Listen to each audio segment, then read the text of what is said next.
Welcome to the Eclectic Gamers Podcast. Today is Sunday, April 23rd. It's episode 33. I'm Tony.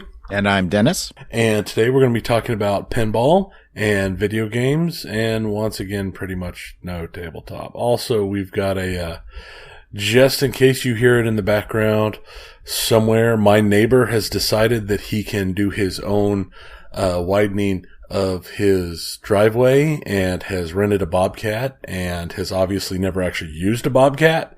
So if there's some random loud sound, it's probably my neighbor driving through his house. That's unfortunate. He probably should have started smaller with a Bob Kitten, maybe. Yeah, something. It's definitely been kind of a thing watching him on and off this afternoon as he's trying to make it work. Well, so. I wish him luck, but not really, because it would be kind of funny to see him fail. But nonetheless, so Tony, what's been going on? We've had 2 weeks since an episode. People, they need to know. Well, the people need to know. It has been a pretty busy 2 weeks. I'm still working on organizing my new desk. We had some people off, so I picked up an extra week, or most of an extra week of on-call. So I've basically been on call. I'm going to end up being on call for almost 2 straight weeks, just under 2 weeks. And that's eaten a lot of my time. I've been playing some games, most of which I'm going to talk about later. And, just to remind people, next Saturday, which will be April 29th, is International Tabletop Day. We'll include a link so you can throw in your zip code and find out if there's any local area meetups or stuff going on that day if you want to go play board games and stuff in your area. I don't actually know if I'm going to attend this year because, man, we have so much stuff going on locally on the 29th. I mean, it's International Tabletop Day, of course. Planet Comic-Con's running that weekend here in Kansas City, and I've been kind of debating maybe taking the oldest one to her first ever convention. I haven't decided if I'm going to do it yet. And then I know we have a pinball tournament. The Strawberry Hills Strikeout is I'm that still trying day. to decide if I'm going to that. I haven't decided if I'm going either. I mean, I know there's always a good turnout. It's a fun tournament, but there's just so much other stuff going on. Well, I think that one's running against the Cactus Jacks in Oklahoma City Papa Circuit event. So I don't know how the turnout's going to be actually. This time. Oh, is it? I think I'm not certain. Well, now I'm going to have to look that up. Cactus Jacks. See if I can spell tournament. It is. You're right. It is. It is going against that. Well, maybe all the people who destroy me won't be there. Yeah, maybe we can win. That's what you're thinking. Well, no. I'm not going that crazy. Let's not go that far. I'm realistic here. Turnout may be a little dampened though, because that's within driving distance for a lot of our better players who are interested in trying to position themselves through the Papa circuit. So we'll see. But yeah, so I don't know what that'll do to turnout. But yeah, just another thing on the 29th to consider. Yeah, and I'm sure there's even more. So wow. For some reason, that last weekend in April, just everybody scheduled everything for it. Because I know there's like 3 other tournaments of things I follow in the area running that weekend. It's nuts. I think it's because it's a 5th weekend. And so anything that's regularly scheduled on a recurring is easily avoided because they're so rare to have 5 weekends. That's a valid point. Other than that, I have fully caught up with the current airings of The Expanse. And if you haven't watched The Expanse and you like sci-fi, I recommend it. I'm going to go beyond how I would normally go. Not only is it the best sci-fi show on TV currently, it is probably one of the best sci-fi shows on TV in the last 15 or 20 years. That's pretty bold. It is. It is very bold, but I am greatly enjoying it. I would say that And again, it'll be hard to tell until the actual show is completely done, how it stacks up to other shows that are completed. But it's really, really been good. And I think part of that is because, like, Game of Thrones, it's taking a book series and based upon that. So it's got a better run than you get with, like, your normal Star Treks or other sci-fi shows, or, stuff like Battlestar Galactica that started so strong and then got real weak towards the end or such. So, I've been really enjoying it. I've also been doing a full rewatch of Deep Space Nine, and I'm over halfway through. I'm halfway through season 5. And I now remember why. It's a good show. I enjoy it a lot. It's definitely one of my favorite Star Trek series. I think Babylon 5 was better. Interesting. It was only a few years ago I finally watched Deep Space Nine. I never watched it while it was on the air, but I went back and watched it. And I think overall, I probably agree with you. I don't know. It's kind of rough because I think Babylon 5, season 5 is pretty poor, and season 1, it's slow. It pays off though. Whereas it does. With Deep Space Nine, I don't think there's the same payoff for the first couple of seasons, which are kind of slow.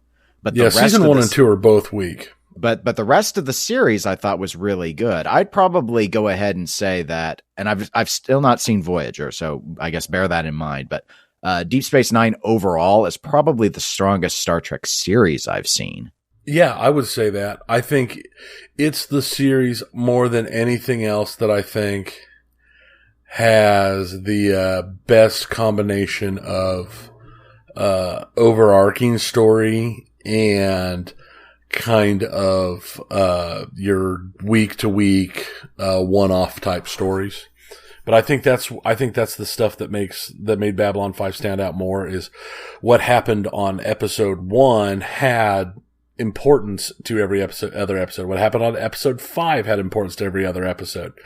And even Babylon 5 small episodes that were kind of standalone-ish still had overarching things that tied the whole thing together.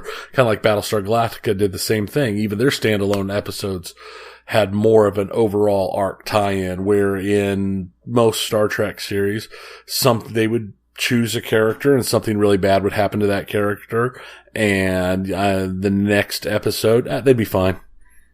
Right. It was very situational, sort of mishap or mission of the week sort of thing.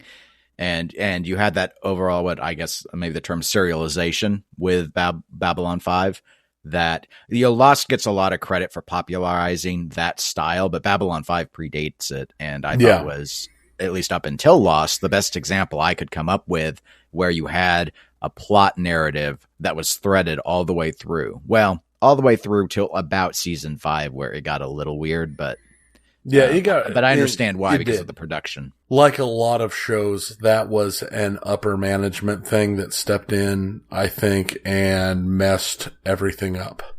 Messed up. Yep. It happened a lot, and it happened to Crusade after, where I thought I was going to get more in that universe, and now that universe is dead. And it's kind of like same thing that happened to like Firefly and a whole lot of other shows that they either get a lot of management touching and playing with things, and they hurt what would be their actual fan base by trying to aim it for something else. And that's one of the things I like The Expanse. The Expanse is a space opera that uses a fairly decent, I like how they run their science and and such. And it's been a really enjoyable show, and I recommend it to, like I said, everybody, because it's great. The storyline's great. The characters are great. The way they do everything in it is enjoyable. Well, I've been watching some stuff too. Actually, I saw that Amazon Prime on their original programming had the third season of Bosch, which I really like the first two. It's a police procedural style, based off of the books by Michael Connolly, who is an author I have read, though I can't recall if I've actually ever read any of his Bosch books. I've heard really good things about that series. Yeah, it's good. I really like how it goes. The lead actor, I wasn't really familiar with his body of work. It's Titus. I blank on his Welliver. Titus Welliver. He played the smoke monster guy in Lost, actually. Going back to Lost there for a moment. So that's what I knew him from. But anyway, and I just got through. They tend to do 10 episode seasons, so I actually watched half of it yesterday, and then I just got through the second half of it before I got on the air here. So I'm all caught up with that. And then on the gaming front, I have some video game news to get in through the intro. I won't cover what I'm currently playing because that'll be for the video game segment, but let's see. I reported last time that I had been playing Battle Group 2, which was a game gift from the Linked Cable podcast. I've won all the missions. Last 5 were pretty rough. I actually had to go back to prior levels and farm oil so I could purchase upgrades, buy the best battleships there were. And I even still had to use some of the consumable power-ups to actually punch through some of it because the amount of stuff you have to deal with on the screen was just too overwhelming. I don't know if I'll play it anymore and go for the rest of the Steam achievements or not, because most of them are cumulative kill counts, and it's hard for me to gauge if they're going to take a really, really long time, and I don't like replaying stages like that repeatedly once I've mastered them. And a lot of them I've already 4-starred, so I can't really rate them any higher. But I liked it. Far Cry Primal, finished that up. When I was getting near the end, I looked over the achievement list. A lot of times I don't look anymore before I play a game because I don't want to be put off. I used to go for achievements very aggressively.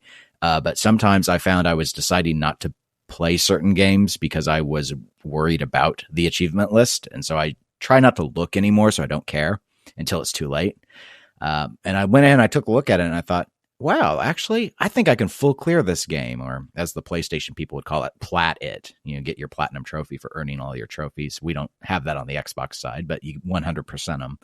So I decided to full clear the game and the whole reason why I decided it was the collectibles. I actually did not need to find every single one. I only had to find most of them. And so I went and did that, and that I needed it anyway to help get me enough experience points to unlock the skill trees, which I had to fully unlock the tree. So that was actually the part that took the longest, but I've wrapped that up. So Far Cry Primal is uninstalled and on the shelf to give away to someone. And then the third game, of course, Overwatch. They had released a PvE event, kind of like they haven't had one since the Junkenstein Revenge over the Halloween period.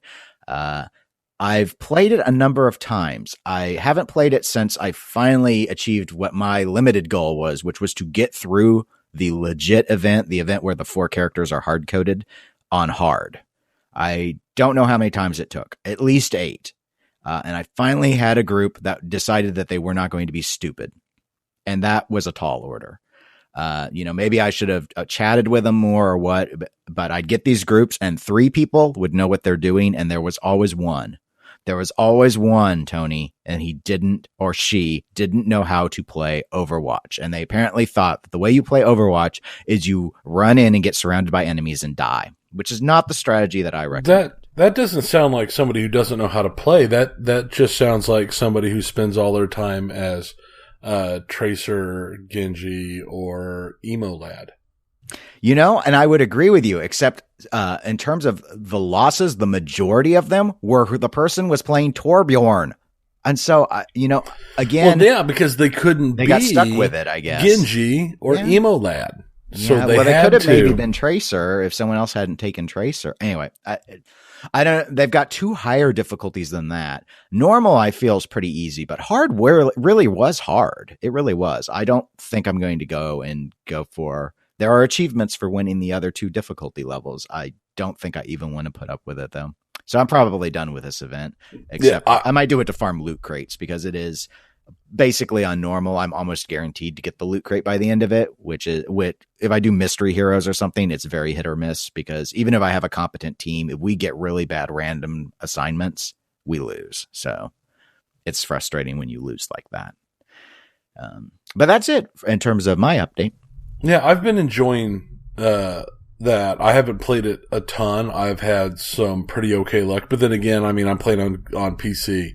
So, and I think from everything I've heard, I think you're more likely to find better randos on PC than you are on other systems. That doesn't mean there's a lot of them, but it just seems you have better odds of getting good ones. And it definitely, from a lot of the stuff I've heard, the like really, really hard levels are borderline impossible. Especially using where you only have to have the 4 characters they choose for you. I've heard the hardest is impossible with that, but. So have I. I've read that Tracer just doesn't work, that people have been able to win it with the team comp without cheating, because there was an exploit that's already been patched out by Blizzard, but where Tracer could zip ahead and stop the spawns while the payload was moving. But people have not, last I saw, and it's been a while since I looked, they couldn't win with Tracer. If they swap her out with a Bastion, they could do it with the rest of the regular team, but Tracer wasn't good enough. Poor Tracer. Poor Tracer. But she's the cavalry. She was, and apparently she's Custer's cavalry and is getting massacred. So, tragic. Tragic. But what isn't tragic is the first of our segments, which was pinball as usual. So let's go ahead and let's get the silver ball rolling and move away from Tracer, because we still do not have the Overwatch pinball machine that I want built. Pinball. That's right. I like your new pinball song. And you know what? The competitive scene would like it more than if anyone chooses Pinball Wizard. I'll tell you that. Yeah. I have to admit, I did like the Puddles Pity Party version of Pinball Wizard to Folsom Prison Blues. That was, yes, I heard about that. I enjoyed that. But again, also, I kind of like Puddles Pity Party. I've watched a lot of his videos just because they're hilarious to me. But well, we're going to start with a not so hilarious thing on pinball, which is a correction. We get to do corrections, and we love to do corrections. Thank you. And that's right. If you guys catch us making mistakes, let us know, because we are more than happy to humiliate ourselves and correct it. And so this correction comes from one of our listeners on Pinside, handle Solar Value, who actually wrote in and asked us to talk about the P3 if we had played it at Texas, which we did. But it turns out that we had a misunderstanding about the one game neither you nor I played, which is Heads Up, the head-to-head game. Yeah. It turns out that you do not need to link the machines physically together. It's the first online physical pinball game, and it's internet enabled. So, well, see, and that makes a lot of sense, and I'm glad that's the case of that, because that is going to be way more likely than somebody having 2 machines. Yeah, you don't have to spend $20,000 now to play one game. So if that was what was making you balk, you can merely spend the $10,000 and you're going to be A-okay now. Yeah, now I do wonder about how the matchmaking type thing on a system like that would be, how you would go about it. I don't know. Yeah, and he noted in his note to me when he was issuing the correction that they had not yet introduced online matchmaking, but that was in the works, and that there would be an ability of some form to be able to challenge others through the system. So I'm curious. I assume because so few people, I imagine, would just be sitting in a lobby waiting to play Heads Up, that challenge system would be some way to perhaps ping out and let someone, or perhaps a group of someones who are on their P3s, that there's a party interested in playing Heads Up. And then you could swap in your whatever module you need. Yeah, and that would be cool. I wonder about the ability then to use that to set up a literal national Heads Up tournament type thing where people are playing against people in some large scale tournament where you can literally play from your home to be part of the tournament. That'd be pretty cool. I know, that's what I was thinking, but it brings up the thought. Does the system have a way to detect if the glass is off? Oh, who knows? I mean, they've got some pretty savvy tech in there. I would guess they probably didn't think about with the development cheaters and trolls. Maybe there's a way with an opto though to know if the glass is on or off. I don't know. But I mean, I could see people there are certain types of people out there that I have no qualms seeing intentionally playing something like that with the glass off to grab and save balls and maintain play.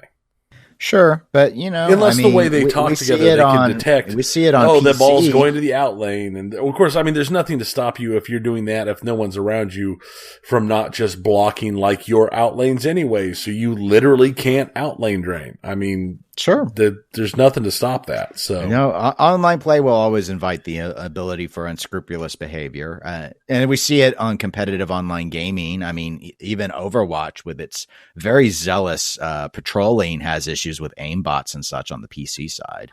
So yeah, it's a part and parcel of video games, and it's, I think, a part and parcel for anything that's online. So yeah, because it's just, there's bad people. But if it's just for suck. casual play, which is what I think they'll stick with, it being just for casual play, then especially if you know the people, it'll be like honor system sort of thing, kind of like how a lot of the selfie league stuff is. Yeah. Because, hey, if you knew the operator at the selfie leagues, get them to pull the glass down and give yourself a good selfie score. You don't see it in the photo.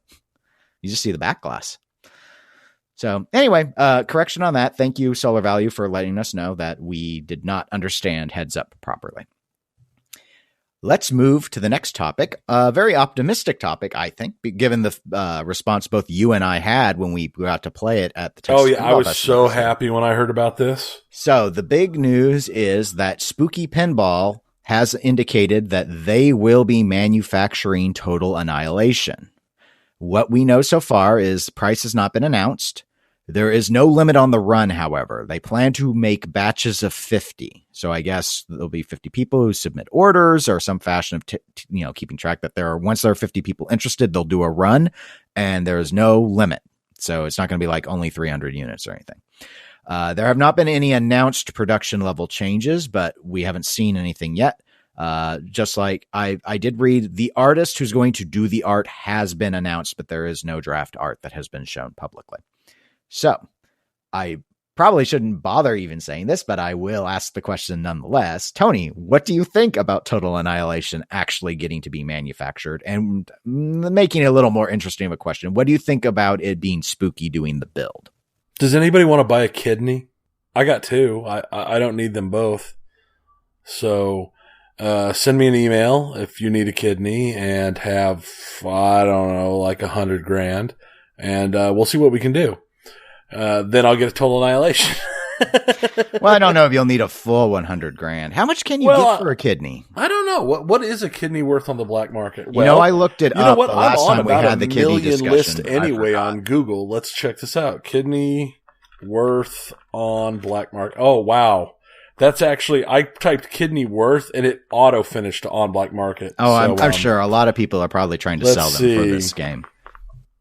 That's, whoa. Oh, I underbid. According to this, the going rate for a kidney in the U.S. is $262,000. So if you would like a discount kidney, email. Well, no. I need to be able to buy gmail.com, subject line, discount kidney from Tony. That's true. I mean, I am a hefty guy, so they're gonna have to cut through all the extra fat to get to it. Do you have a rare blood type? No, I have a very common blood type. Okay, never mind. So, well, okay. Well, it'll still probably be enough for Total Annihilation. Got any guesses as to what it'll sell for? What they'll ask for? My instant answer, I was just going to say, like 6,500, because that's kind of that spooky price range. But with no ramps and everything else, I would not be surprised to see this at a lower price point. I could see this at maybe a 5K table. I think that's I don't think that's what it's going to end up being, but I could, in that little fusion of hope that exists, actually see that as a possibility. I'm sure it'll probably be at least 6K, but I could see a 5K table. Yeah, my guess is that it will be offered at 6.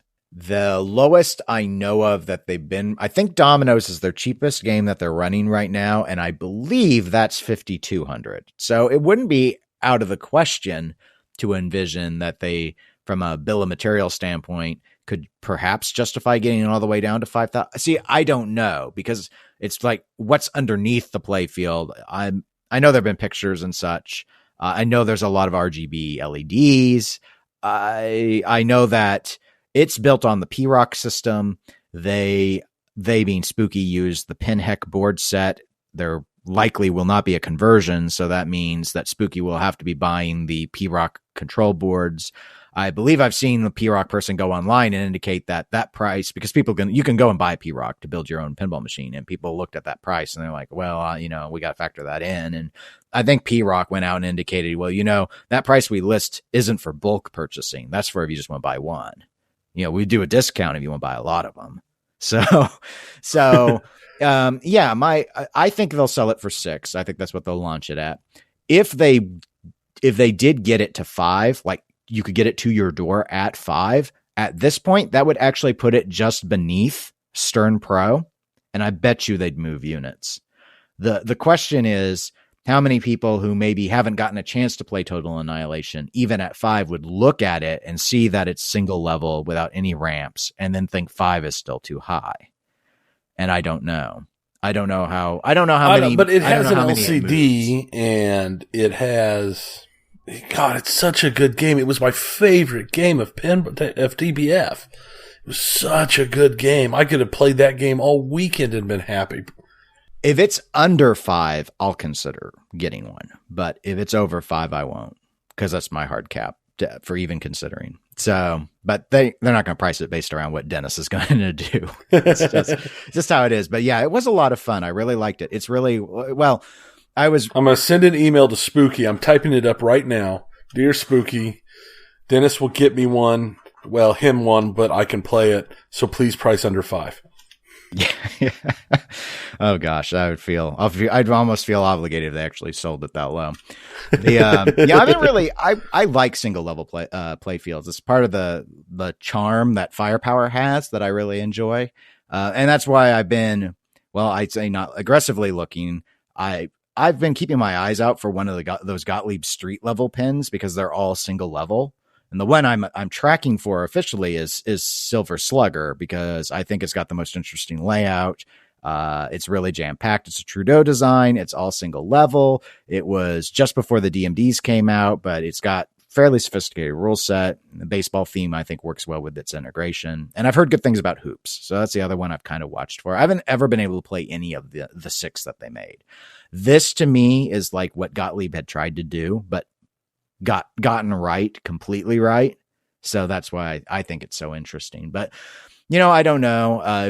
Some pinball people may look at the LCD and go, well, it's got the LCD and the alphanumerics. That justifies the amount. That's the logic. That's a stream of thought that I get lost in, because I know people who will look and they'll tell you, like with Star Trek, there'll be people that would have said, get Star Trek Premium. The light show is worth it. And I'm like, the light show is worth another $2,000. That's just some color changing LEDs.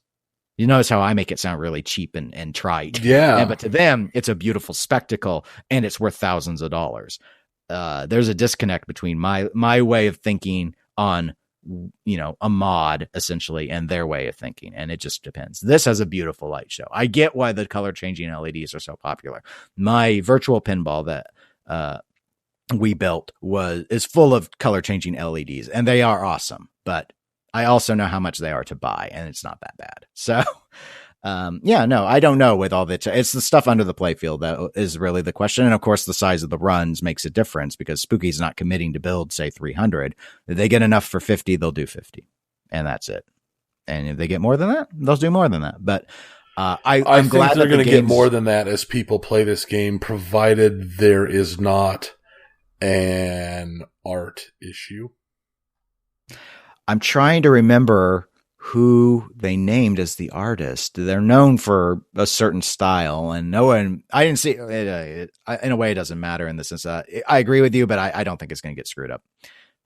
No one reacted poorly to the artist who was named. So I think it speaks volumes, though, that Spooky went ahead and committed to this. It shows how well it's been received publicly. So anyway, congratulations to Spooky. Congratulations to the developer. And in the future, congratulations to the people who buy one. So pretty exciting. Which will be hopefully me after somebody purchases a kidney. That's right. Click the gamersquadcast@gmail.com. Don't forget the subject, discount kidney from Tony. Any other subject will get filed elsewhere. All right, let's go to pinball topic number 2. Numero 2. Skit-B again. Oh, I know. All right. Here's the thing. There was a hearing for Kevin Kulik, the owner-operator of Skit-B's wife, Amanda. She did not show up to this hearing. However, this was a recorded hearing. So I have a link in the show notes so you can go to SoundCloud and you can listen to this. It's less than 30 minutes long. But, we're here to provide all of you all information. So here are the cliff notes. Amanda's lawyer has quit. The trustee, yeah. It wasn't conveyed. Did he show up and quit? I haven't actually listened to the audio. I meant to, and I got busy. No. Okay. Because that would be awesome if he showed up and she didn't show up and he's just like, you know what? I'm done. I'm out of here. Whatever. I don't even care anymore. That would have been hilarious. You're right. The lawyer wasn't there. It's not the same as the guy who you've heard in some of the past recordings. Her lawyer was not the same as Kevin's lawyer. I think she had a female lawyer.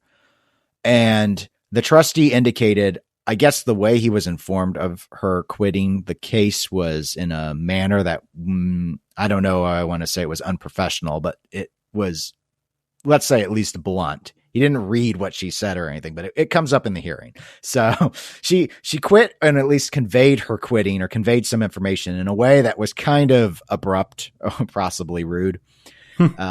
Regardless, the lawyer's out. The trustee went ahead and presented the information that he has regarding the paper trail showing that Predator Pinball money helped buy Amanda's house. So for those that do not recall, this is the case where Amanda has a house. The house is only in her name. It's not in Kevin's name. Originally, though, the documentation showed that Kevin and Amanda were both on the title for the home until the very last moment, like the day they signed. They went back and pulled his name off, which is a bit of a red flag.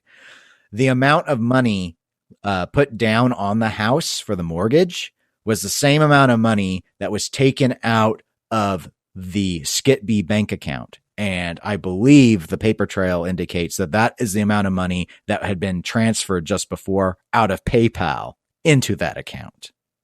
So that's the paper trail that I'm referring to that comes up in the hearing. And the sort of final cliff note element from this particular hearing was the judge went ahead and he, I guess, put out an order, or was getting ready to put out an order, to arrange for the house to be unable to be sold. So Amanda can't go and try and sell the house to someone else. It's now on some sort of listing that prohibits that.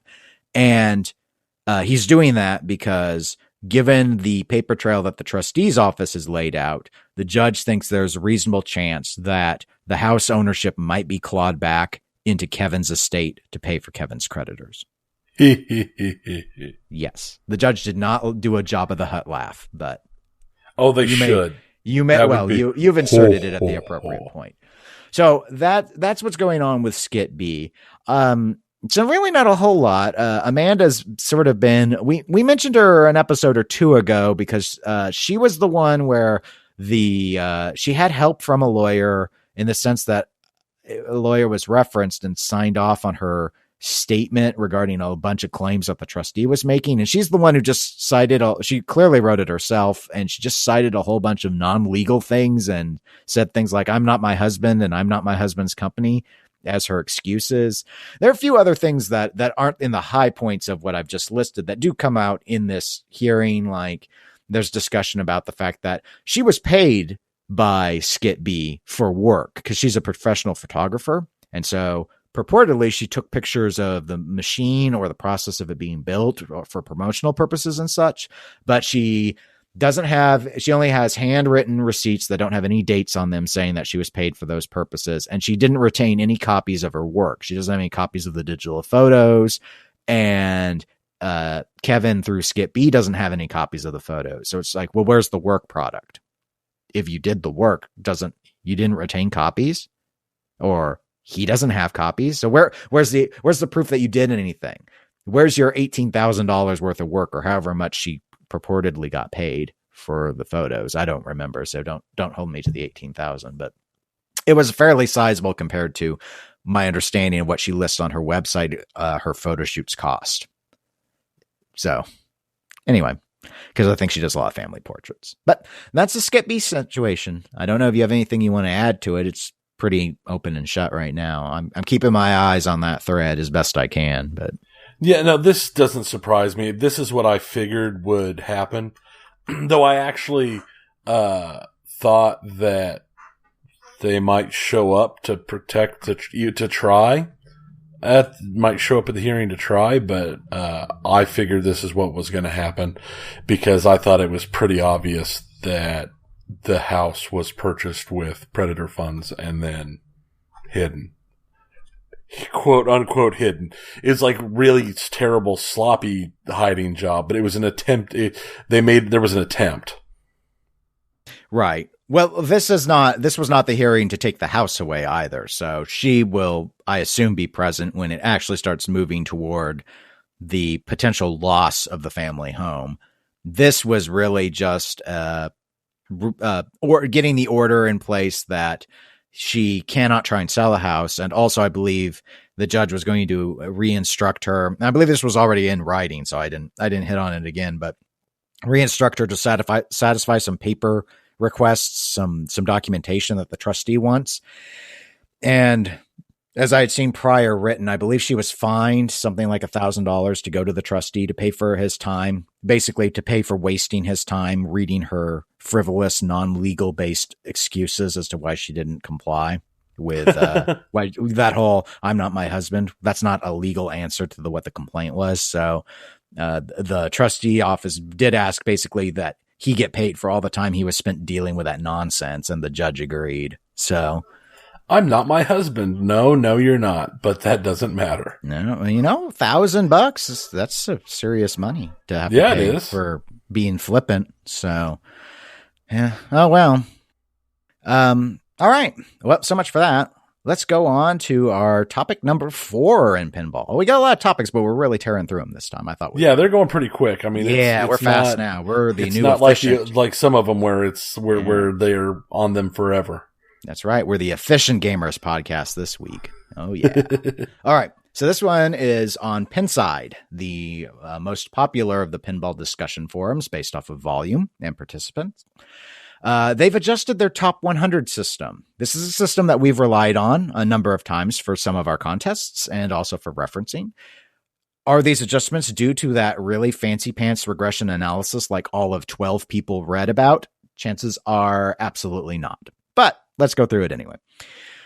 They've reorganized it so that similar games are grouped as one entry now. It used to be, if you went to their top 100, AC/DC Pro version and AC/DC Premium/LE version were listed as two separate games. That's not the case in the main list anymore. Now they list as the group AC/DC. And then the highest rated version of those two iterations is where it ranks, the group ranks on the list. So like if the Pro is 18th and the Premium was 12th, it'll be ranked AC/DC at rank 12. And then you can expand the group and see what the ratings were for each one within the group so you know which one was the highest. And I think that is a change that is both very positive and has been needed. Because that has been one of my annoyances going through the top 100 is seeing that, oh, look, there's the Premium. Oh, there's the LE. Oh, there's the Pro. Stuff like that. Right. I agree.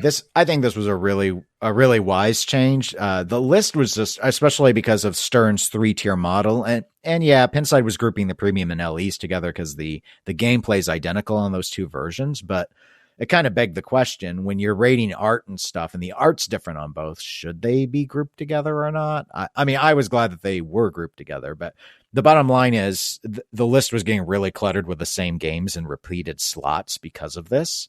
Mm-hmm. And it wasn't just the Premiums versus the Pros. You had like Medieval Madness Remake versus regular Medieval Madness. I think the Vault editions were coming in separate from the regular editions of things like Spider-Man and Iron Man.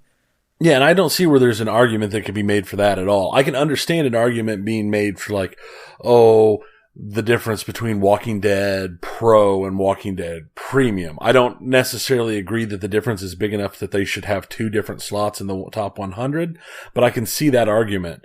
But for there to be an argument with Vault Editions or remakes and stuff, that I don't see an argument there at all.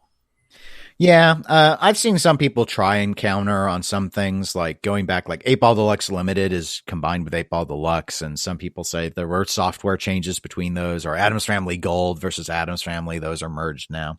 I don't think it's a big enough deal. And given that the games are still separately tracked, it's just for the main grouping and how it's rating, so to keep the list clean, I think it accomplishes its goal without really sacrificing anything. So I think it's a good change. Let's see. Another thing. Oh, yes. Expired ratings. They're going to have expired ratings now, or they have them now. It's already in effect. And those are not included when trying to rank games into the top 100 and beyond system. So the way that works is you can go onto Pinside and you can rate games you've played. I've rated, I don't know how many, 15 to 20, I suppose. The ratings will now expire if you haven't logged into Pinside for 1 year. You don't have to post or anything, so you haven't gone in and actually been logged into the system. If you're gone for a year... I better log into Pinside at some point. Well, anyone whose ratings are expired, if you log back in, the ratings then return. So it's not like a big deal. You just, if you be gone for 5 years and you can come back, and then as soon as you log back in and came back, all your ratings are now back in play. It's that simple. Oh, that's not bad.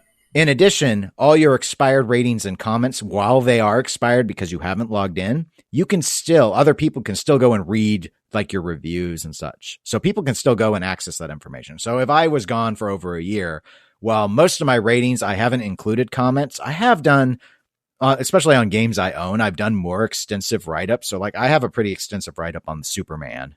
I have a write-up on Skylab, for example. Games that, especially, I don't feel so obligated if the game has a lot of comments. Like, I don't think I've gone and posted a comment on Firepower, because there are tons of them. But on, games that didn't get so many comments, I have.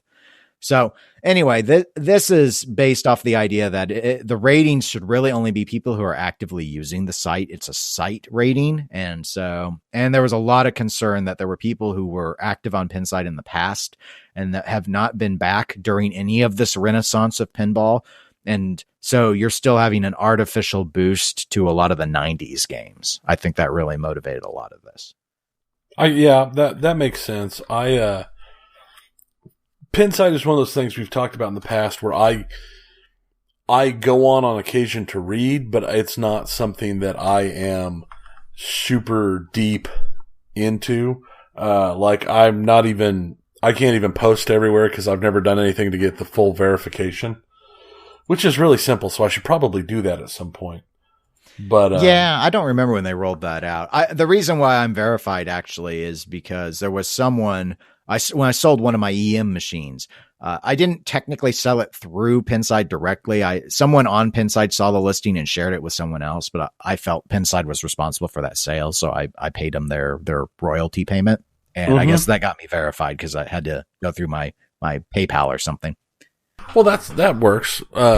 Yeah, I've never been, and I've noticed in the past that there's some threads that they hit a certain point and you have to be verified to post in those threads for whatever reasons.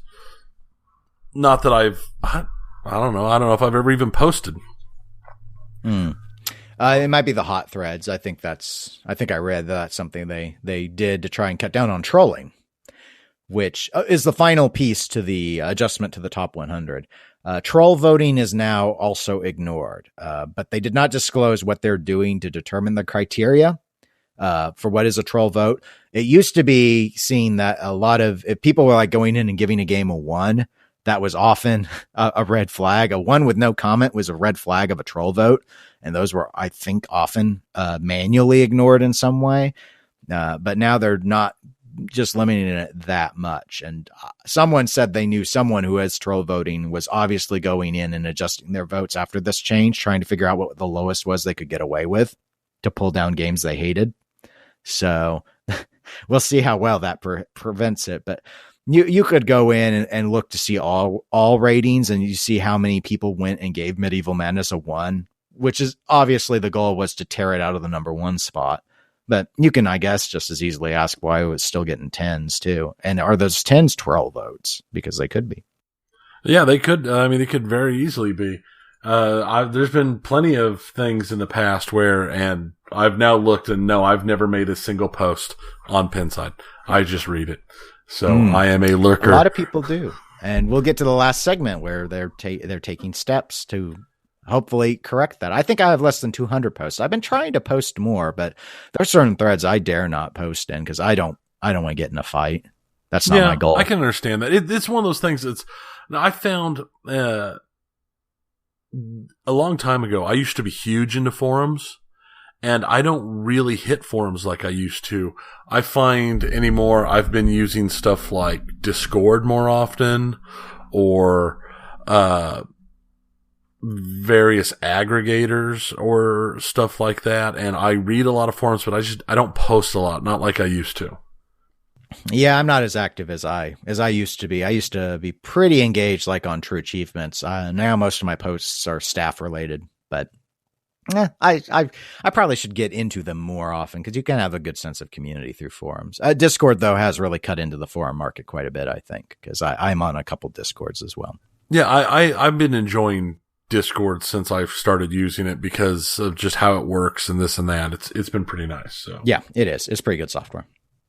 Well, let's hit on the last pinball topic, which is also Pinside, as I already foreshadowed. Pinside has begun the Purge. We talked about the Purge quite a while ago, where they announced that they were going to start culling the herd of problem users to make the experience on the forum more friendly, we'll say. So the Purge, they formally announced that they've started their Purge. The way they're doing it is any Pinside members who they have flagged as being problematic due to their behaviors in the past and or present have received private messages informing them that they are now on notice. Further violations of forum rules will thus be met with punishments. And my understanding is the punishments will escalate, but that those punishments will be more aggressive than they might be against, say, someone like me who has not received a warning. So they're on the proverbial thin ice. The thread where this was all being initially announced has somewhat exploded, mostly with people that, judging from what I've seen in other threads, are probably people that if they hadn't gotten PMs, were going to be getting them pretty soon. But let us not prejudge, and we are not calling out people here. But there was a lot of defensive,ness and there was a lot of finger pointing, people accusing other users of egging them on, essentially. There were clarifications regarding the approach. There were more information that probably needed to be showed up in that thread. And then, of course, there were a lot of people who were real angry at people tattletelling by reporting to moderators, because I think a lot of the people that are on the Purge warning list were people that have had their posts submitted for moderation checks, which is a private process, but essentially it is a tattletale system where you report a post as being problematic in violation of the rules, because there are so many posts on Pinside that it is very difficult for the moderators to actually track them all unless they were to try and manually read all the threads, and they probably don't go into all the threads. There are so many that get made. Yeah, no, I understand that. And like I've said in the past, I mean, I consider some of those threads on Pinside are pure cancer. There's nothing redeeming in some of them. At least that's how it feels as somebody who's not a deep in member of the forum who gets into the nitty gritty. There are threads where you start to read and, several posts in or a page or two in, you're just like, you know what? I don't even care what's in this post. We're done. I don't even want to put up with this. So I think this is something that could be very solid for the forum. I think it's something that the forum has needed. Some of the attacks that I've seen in these threads have been, it's been a long time since I've been to a forum that would allow some of the stuff to the level that it was allowed on Pinside before now. Yeah. And they've tightened since when I first joined onto the forum, which, oh gosh, I guess that was probably 4 years ago or so. They've tightened the noose around the rules more and more to try and keep things cleaner, but it's just not been very aggressive. I mean, I mostly have video game forums to go against, and video game forums can be very profane, but it's not the same level of toxicity that has been allowed to exist on Pinside. Yeah. And I think Pinside's been in a really unique position because they are the largest sort of in spite of their atmosphere. And I think the owner operator realizes that he probably could have even more growth if he really would clamp down on the toxic elements. But it does get delicate because it's like a restaurant that's going to change its theme, but they're really worried about losing the existing customers. Some of these people that I'm sure are the ones getting these messages, these warnings, are some of the most active posters. And so, if you slap them hard enough, they might leave, or they'll threaten to leave for sure. Some of them I think are already dropping hints. Now, overall, my kind of 30,000 view assessment would be that in the long run is good for the health of the site for them to go. But it can be scary, especially when this is your job and you're making money off of the site, to alienate the ones that are generating most of the traffic, because you haven't yet seen the lurkers, like you would classify as a lurker, come in and actually start posting instead to generate the content that they're the vacuum. What will it suck in? Or will it suck anything in? Or will it just be a deflated balloon? Those are the risks that I think they've been weighing.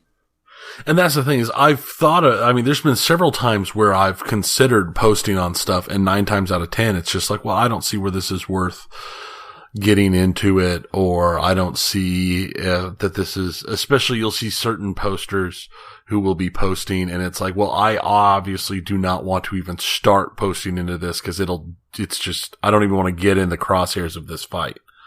So I tend to dodge. I'm not saying that something like this is going to definitely bring me in and make me post and this and that, but I have been starting to pay more attention to Pinside. I don't always log in, obviously, since I don't post. I don't normally log in. But I've spent a fair amount of time. I still spend a fair amount of time reading it. I normally check it out a couple of times a week, just looking for highlights. Yeah, I like to stay logged even before I was doing much posting. And most of my posts are just updating the episode links, but I stay logged in because it does have really good thread tracking, so I don't have to find where I last was on. And when trying to follow things like the J-pop thread, the Skit-B thread, those without the tracking, it would be a nightmare because those have been forced to be in the all-in-one thread. They're not allowed there to keep the forum from sprawling with all these topics. They have certain ones which are designated as sort of like, this is the thread you follow to follow Skit-B shenanigans. We'll just have to see what comes of it. If this turns out really good, or if Pinside loses a lot of the more common posters. But I don't think will the more common, yeah. And that's the other question is if they do lose them, is it really going to be a huge loss? Yeah. I bet in most instances I've seen where there's significant trolling, in reality, it's actually a very small handful of people that are just very, very vocal. I bet you if they purged less than 6, they'd clean it up. Even if more than 6 are getting notices, because some of them feed off of each other. So you just got to spray the Roundup on some of the weeds and the rest of them will die off. They'll turn into regular plants. I know that isn't how Roundup works, but it does in my analogy. So. Speaking of Roundup, I think we've round up our Pinside and pinball overall topics sufficiently. So let's go ahead and let's move into video games. Video games. That's right. We got a couple of super exciting things to talk about. Actually, I got more than a couple. Number of games, some of which we've been playing. I did want to talk about one that isn't out yet. The rest of the stuff we're going to talk about is out, but I wanted to mention Middle-earth: Shadows of War. This is the sequel to... It's Shadows of Wardor. I proclaim it. It's Shadows of Wardor. Judging from the trailer I saw, you are right. It is a Wardor. Sequel to Shadow of Mordor. I wonder what the third one will be. Shadow of Peace, maybe? Probably not. Yeah, Peace Door. Peace Door. Shadow of Hodor. Oh no! It's a crossover. It's a Lord of the Rings, Game of Thrones crossover. Oh, that would be a fighting game. That'd be fighting game. Oh, that would be Game of Thrones versus Lord of the Rings. fighter. Okay.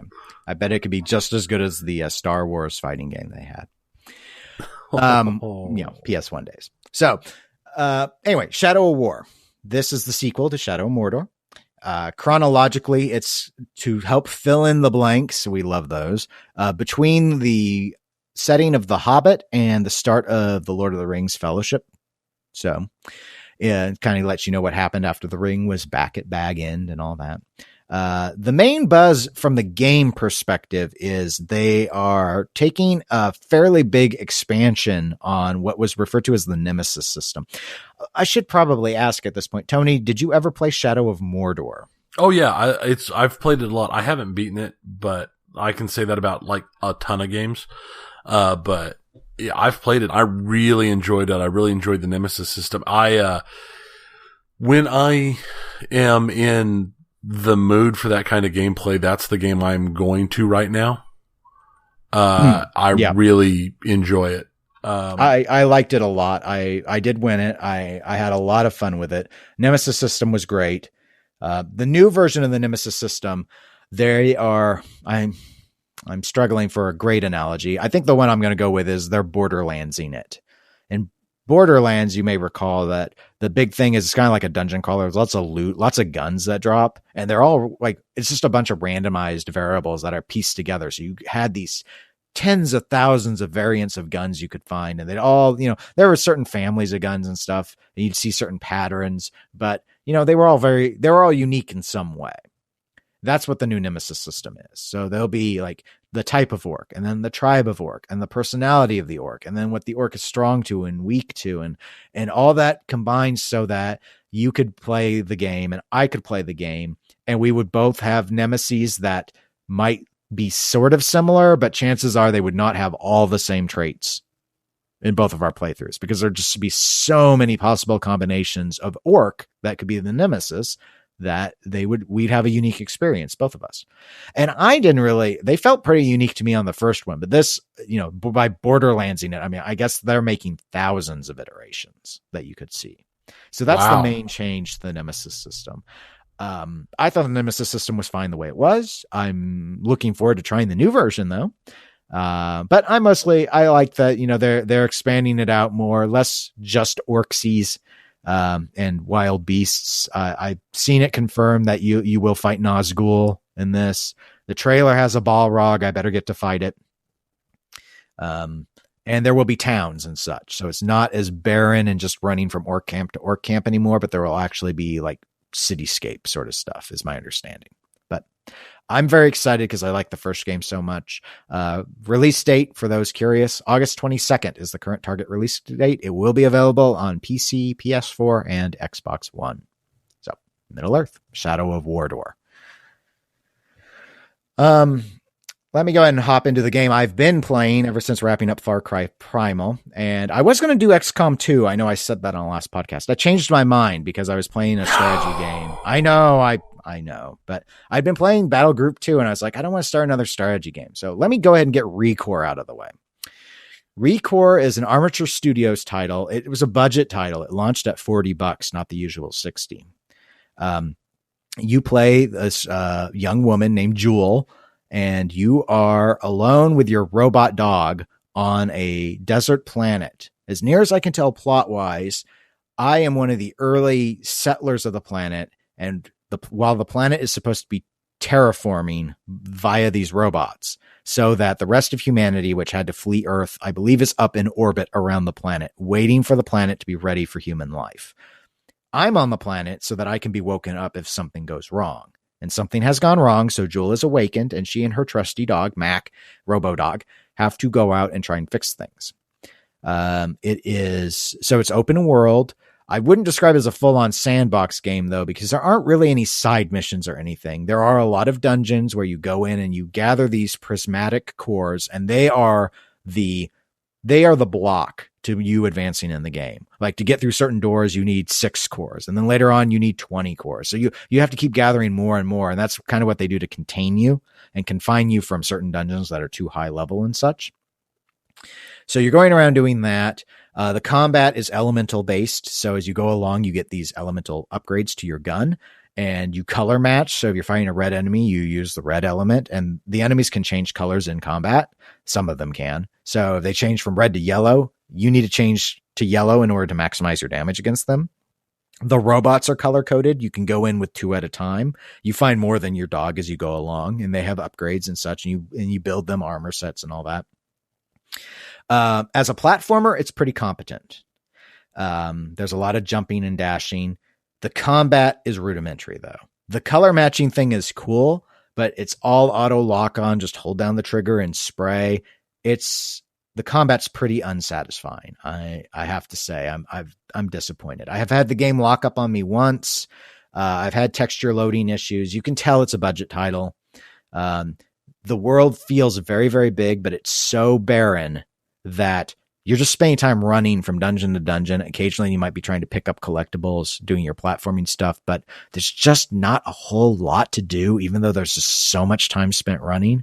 So it's okay, but I think I'm actually pretty close to winning the story, and I think this one goes on the shelf as soon as I do that. So I just need to farm a couple more levels. I'm about 2. I think I'm 2 levels lower than the recommended for the fight, and I went in there anyway, and it was the final boss guy. I don't know if it's probably not the final fight with him, but my sense is I'm close. So yeah, and I remember hearing, this was a game that we talked about in our E3 episode, and a game that I remember how a lot of people were excited with coming out, and that seemed to just completely fall flat as soon as it hit.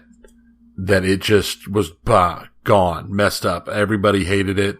Or not, maybe hate's a strong word, but it wasn't what people had looked for. It wasn't what they hoped for. And it had a very interesting premise that people had high hopes for, that it just didn't fulfill the promise on. No, it's, as a family of games, I would most compare it to wanting to be like a Far Cry game. I think it wants to be a sandbox game, and they sure filled the box full of sand, but the combat isn't as satisfying as it is in, say, Far Cry Primal, because that's what I was coming off of. The collectibles they feel less unique. There are a few audio logs. They're kind of cool. The rest of the stuff, you have to keep going back to your crawler to do the upgrades and unload your inventory. It's they're fast travel points, but they aren't conveniently located. It's just, yeah, I knew it was a red flag the moment I saw they were releasing it as a budget title, because that wasn't what was originally conveyed. So they recognized that it wasn't going to be a fully satisfying retail game experience. And given what they launched it at, I think they gauged it pretty well. It's not a horrible game, but it is a flawed game. And they've tried to build a world, a mythos. But going through the main story, it's hard to, I don't have a good grasp. The audio logs do seem to fill in a lot of the blanks, but they've made them, they're so convoluted in how they're spread out and everything. Yeah, it's just, I am disappointed. I'm disappointed. I don't hate it, but I am disappointed in it. So yeah, I had hoped for more. I mean, if it wanted to be a platformer, it should have laid itself out differently, because there's a lot of time I'm running and not platforming. The dungeons are pretty cool. They're challenging. It can be very challenging. Even as rudimentary as the fighting is, it's still a challenge. I still get my butt whooped all the time, but that's mostly because I'm going to and fighting enemies that are probably too high of a level, and just trying to, pull that off. The robots are fun. I like them, but yeah, they're just one little component to your combat. I mean, most of the stuff is still you just holding down the trigger and spraying with your gun. Yeah. Oh, well, you can't win them all. Yeah, that happens. It's always sad when something happens to a game like that, but it happens sometimes. I mean, we had several of those last year that came out and are not, anything like what was expected or hoped for them, and we'll have them this year, and we've had them in the past. So it's just a matter of seeing what actually comes of it. So what are you trying to win? Well, that's an interesting question. I got a couple questions for you. Do you like XCOM? Yes, but obviously not enough to have chosen it over ReCore. Oops. Do you like Westerns? Oh, yes. Do you like Satan? Don't. Don't know how to answer that. We'll say sorta. I've been playing Hard West. And Hard West is a isometric turn-based squad shooter. So it plays a lot like XCOM. It is Western. And it is something that you would qualify, a lot of people would call it the Weird West. There's a lot of supernatural stuff in it. Souls get sold and powers get gained. So that's kind of how you get your abilities. You know, it's not an amazing game. It has flaws. It is a fun game.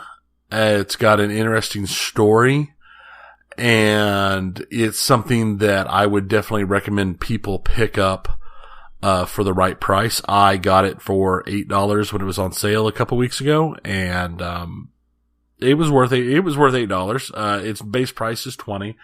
It's currently available on the Humble Bundle. Frontier. Yeah, the Humble Bundle, Wild Frontier Humble Bundle that's currently available, and it'll be available for another week or so. It's available along with the game I talked about last episode, Renowned Explorers. They're both part of that Humble Bundle. But this game it has some stuff that XCOM doesn't have that I wish it did. You're able to create and modify your cover. So you're in a room, you can kick over a table and use a table for cover. Or you're outside and there's some boxes, you can flip up a box and use the box for cover. And or open a lid and use the lid for a little extra cover, stuff like that. And there's actually a real interesting mechanic for upgrading characters, because you don't get XP, your characters don't level. You get instead poker cards, and you can each card has a different ability, passive or active, on it, and you can assign those cards to your posse, and they get like there's an ability that it's a passive ability that as long as you're in the shadows, you're harder to spot. You've got concealment as long as you're in a shadow. And there's another one where if an enemy is in the shadow, you can kill them. It's just, or when you can attack them and hit them for big damage. That has always killed every time I've used it. So, and that's part of that whole demonic soul thing. But as you build these card hands, you also get bonuses if you build a hand. So if you go, I built a straight. And since I built a straight, I have all the passive and active abilities that come from the 5 cards that build up that straight. Plus, I get a bonus ability.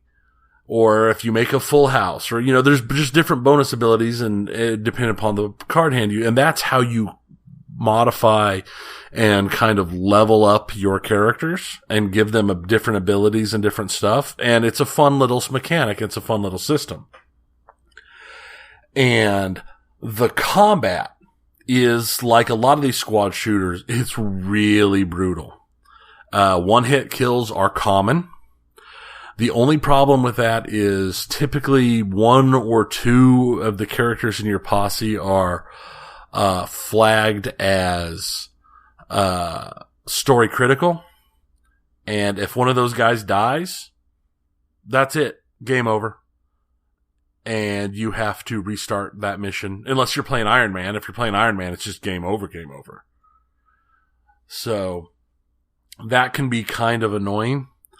But like I said, it's got good dialogue. It's got good voices. The story's kind of fun. But it does have some other flaws. And some of these flaws are what I think trips it up and why I say wait for a sale or catch it in this Humble Bundle or something. The way the game's story progresses is you are playing different sections of the main character's life and other characters' lives, but you play a scenario. And once you've finished the scenario, you've done all the combat portions and all of the out of combat talking and RP type stuff. You end up with and you finish everything, you know, you've got your posse, you're armed, you've got good guns, you've got great cards and a great skills and this and that. When you start the next scenario, which takes place later in your life, it's all gone.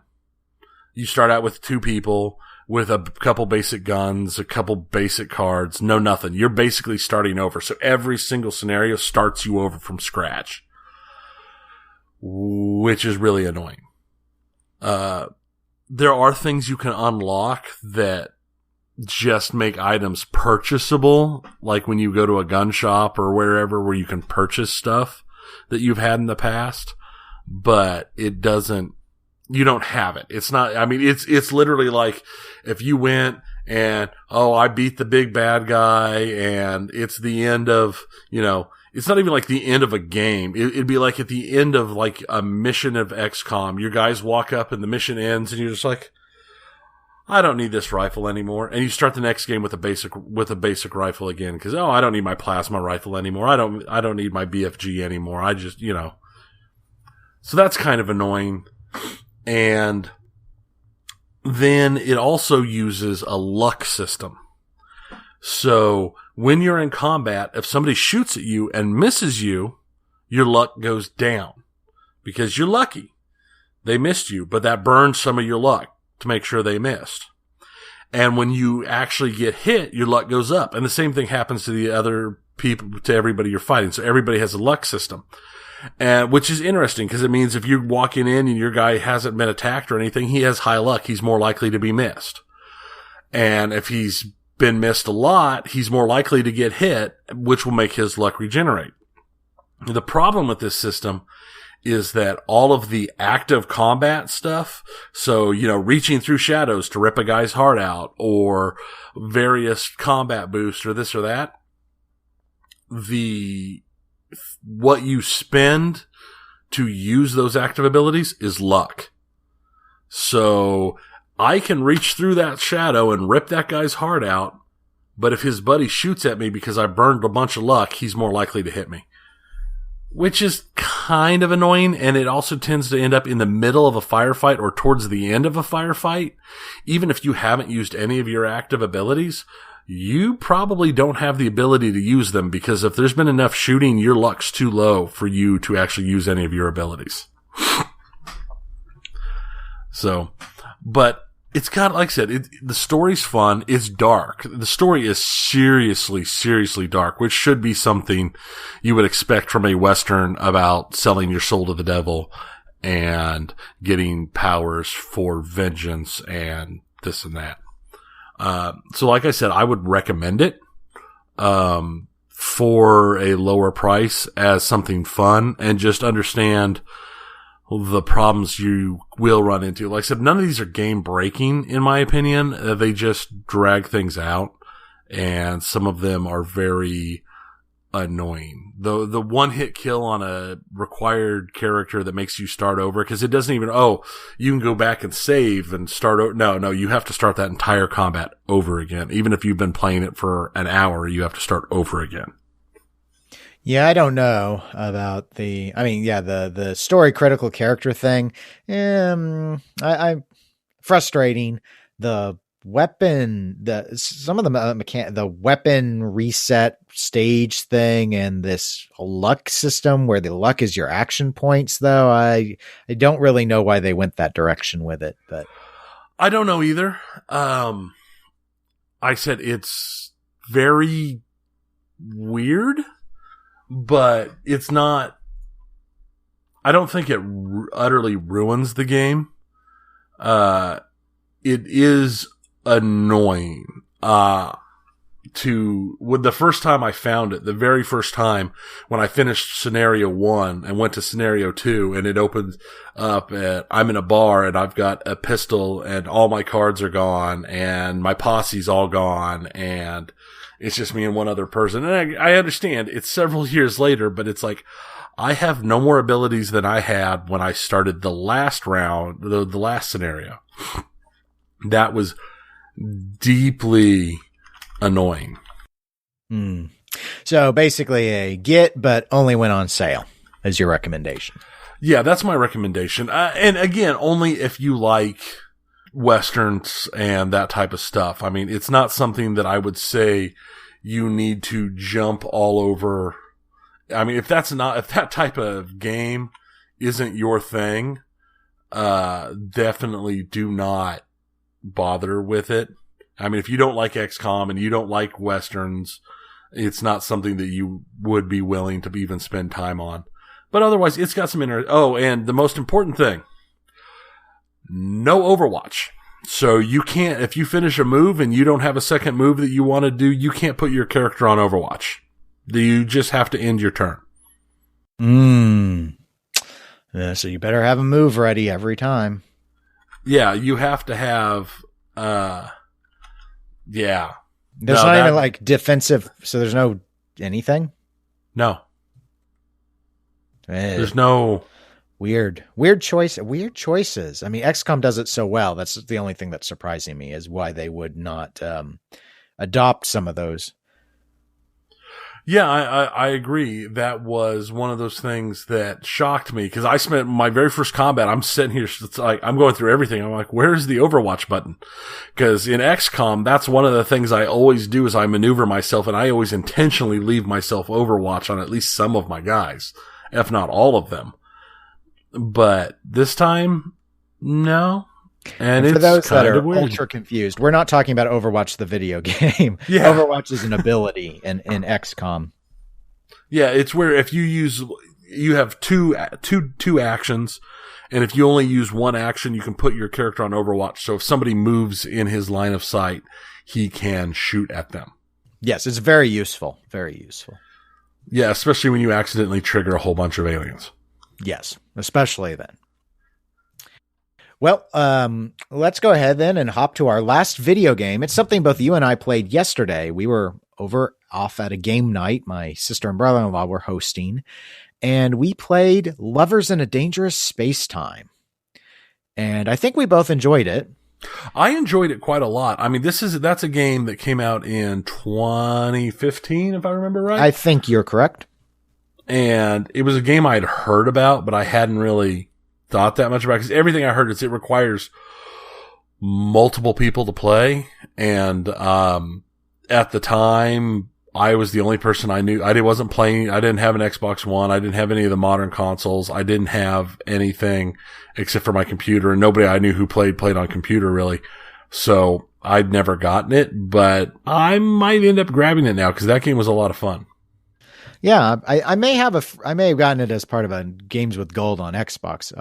But anyway, it's in terms of gameplay, genre wise, it's probably categorized as some form of shmup essentially. But the way it works is that you're in a ship, but there are multiple stations, and obviously you can only man one. You as one person can only man one station at a time.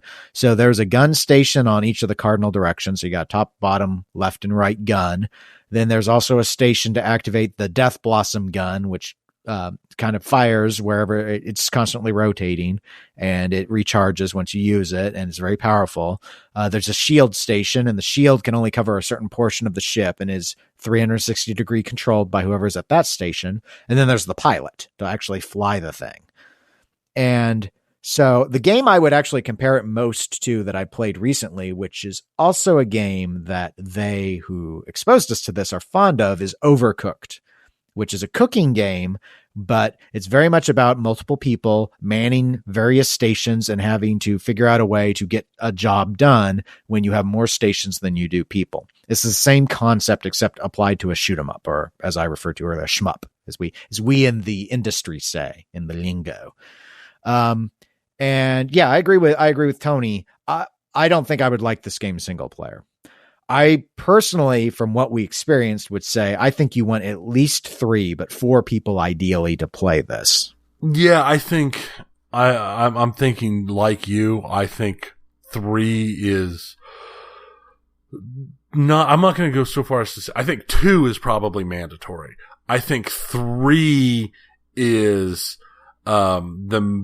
would probably be the best balance. If you can't have 4, it'd be way better than 2. I mean, it's just in the middle, but I feel like you pretty much need to have, there has to be a shield person, period.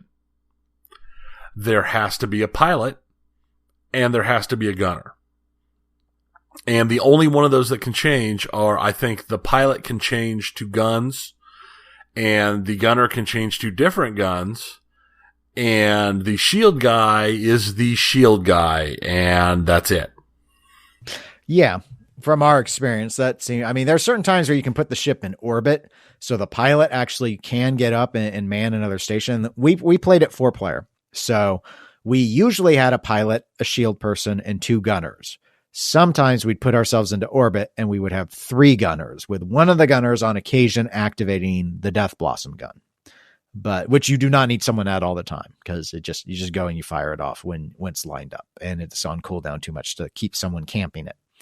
As you go about, you find upgrades though, so you can, and the upgrades are different. So you can expand the strength of a gun, or you can turn a gun into a mace, or you could make the shield actually be able to do damage. And so it's got a lot more flexibility than it looks like on the surface, but conceptually it's very easy to understand. Fly ship, shoot enemies, shield person does all the work, and don't bump into edges. Yeah. Now, and when we did the put the metal power up and turn the shield into basically just a giant spiky chunk of metal, we actually did a lot of damage with just the shield guy keeping the shield, pointed ahead, and as the pilot, I just drove straight at stuff. That worked really well. No, it worked really good. We only got to do a couple stages, but I thought it was fun. I would have liked to have played a lot more. It just didn't work out for obvious reasons. It was real late when we started. It was real late. But hey, we got to experience something, and here we are telling people about it. So Lovers in a Dangerous Spacetime, available on console and on PC, so feel free to shop around for it. Yeah, I think it's available on pretty much everything at this point. Yeah, probably. It's probably available on phone. Who knows? Oh, that'd be weird. That would be. It'd probably be weird. wrong. We don't recommend it that way. We recommend it on normal things. Well, we don't have a tabletop section this time. I actually have something that I completely forgot to add in the notes. You didn't put it in the notes. It says tabletop blank. It says blank. Not only that, when we started, I didn't mention it. But it popped into my head about halfway through that I'd remembered finding this the other day, and I just forgot. I forgot to put it in.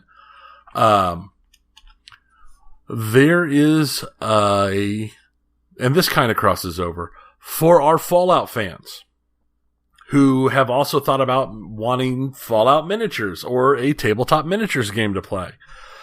There is a Fallout Wasteland Warfare game coming out that will be a tabletop miniatures game. And it's being done by Modafius? I don't know how they pronounce it. It's got, lines above letters and some umlauts and yeah. And I'll include the links for it.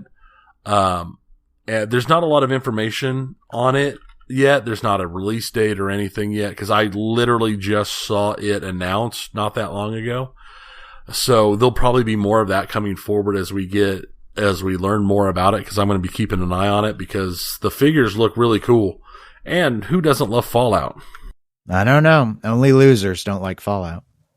Well, losers. I don't know if I'd call them that. They're just mistaken. They're just mistaken. They don't have the pure hearts that we do. They just haven't learned of what they're missing. Makes me sad. Fallout, that'd be a good pinball theme. Fallout would be an amazing pinball theme. Maybe that could be your first custom pinball machine. Probably not. Sounds like a lot of work. Okay, well, do you know when that's releasing? No, they haven't announced it yet. It's, like I said, I'll include the thing. The company that's doing it, they've done some other tabletop miniature games, like Infinity and, Siege of the Citadel and Mutant Chronicles. The only ones of those I've played is Infinity, and it's alright. So we'll see how long it takes, but they don't have much information at all at this time. It's basically just a, splash page at this time. Okay. Well, we'll just have to keep our eyes out on it.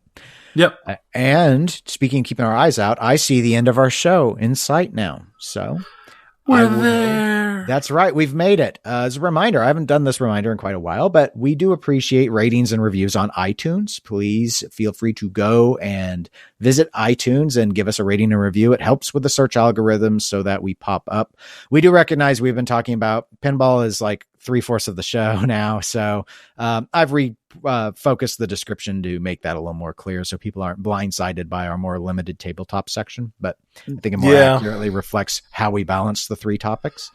And you can always find our iTunes link at our website, which is eclecticgamers.com.